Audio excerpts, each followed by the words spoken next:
Hello human units, today we are in Marseille, or as the Romans said, Massilia. You want to know how to beat the last mission? Why not go a step further and beat the hell out of that shore with 100 prosperity and no money to start with? Yep, you heard me right, no personal funds, forcing a focus on finance management perfection. In the meantime, we've got all the good stuff. No clay and only furniture to be sold. Let's embark on this great adventure. I'll invest first in basic services, water, fire protection, damage protection and a doctor. With the first rush of immigrants, I can establish my first industry block with only wood and furniture. IKEA is no match for me. That's it, the basis of my great city is placed. Now let's think about growing. A simple copy-paste, and we've got a bigger population to work with. I love my citizens, don't get me wrong, but they have to work to stay, and if I have no more people, I need to attract new immigrants. Capitalism at its best. Before that, we still need to invest in the military industry. We are in the Empire,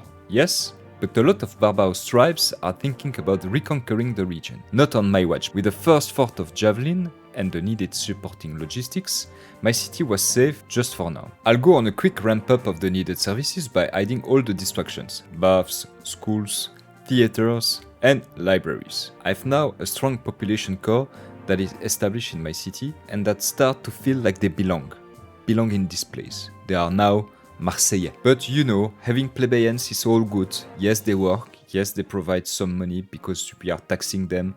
Yes, they are the core of the population.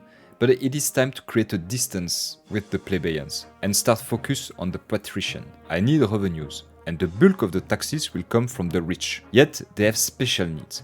They will require everything a plebeian would need before even considering drinking wine. But I have a plan. With personal gardens and all the services you could dream of, nobody will resist the urge of settling in this new neighborhood. I think we can call that gentrification.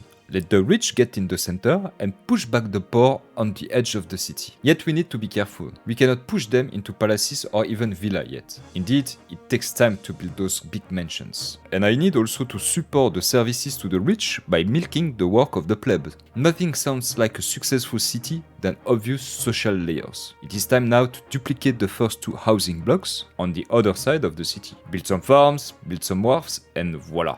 The food production is set. We can now guest more plebeians. We are not some kind of ruthless tyrants. They will work and spend the majority of their lifetime outside their homes for a job they do not like in exchange for a meager remuneration. Yet, we will make them understand that work is happiness because it brings money, and money allows you to pay for everything, including entertainment, to forget all the frustration you built at the work. The perfect slave loop. Theaters, bars, and arenas in conjunction with food will make them forget like a red flash from a black suit the paradox of this system. Capitalism is really a beautiful machine. Well, all is in place now, but for the sake of efficiency, we will relocate some of the industries. Everything goes in the middle, near the main commercial road. That way, the clay is entering in, and the furniture are sold and going out without much trouble for the caravans. With enough money in the bank and a strong economy, I am now in a position to push the city further and make those patricians flourish. I was astonished to learn that some of the patricians considered the neighborhood as too ugly. They did not want to make the investment to build bigger palaces. I mean, honestly, you have a private garden next to a grand temple and you are disconnected from the pleb. Honestly, the rich are divas. The more they have, the more they want. Well, anyway, bringing in those patricians was enough to achieve a score never seen in the empire. The prosperity was through the roof, as well as the culture.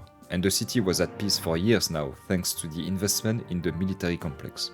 More force and defensive structures will protect my city for centuries. Not to mention that Marseille is shining through the whole empire, also thanks to the Colosseum. Rome had one, so I built my own. There is a catch to it. I wanted to build it and finish it before retiring to host the great Roman games.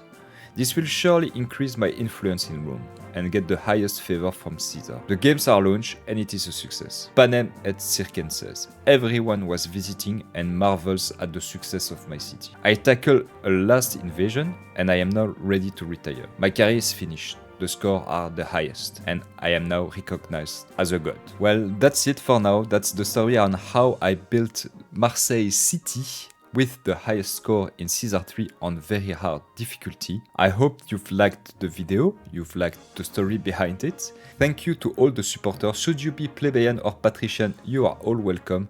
It is thanks to you that my city, also known as this YouTube channel, is building for the better.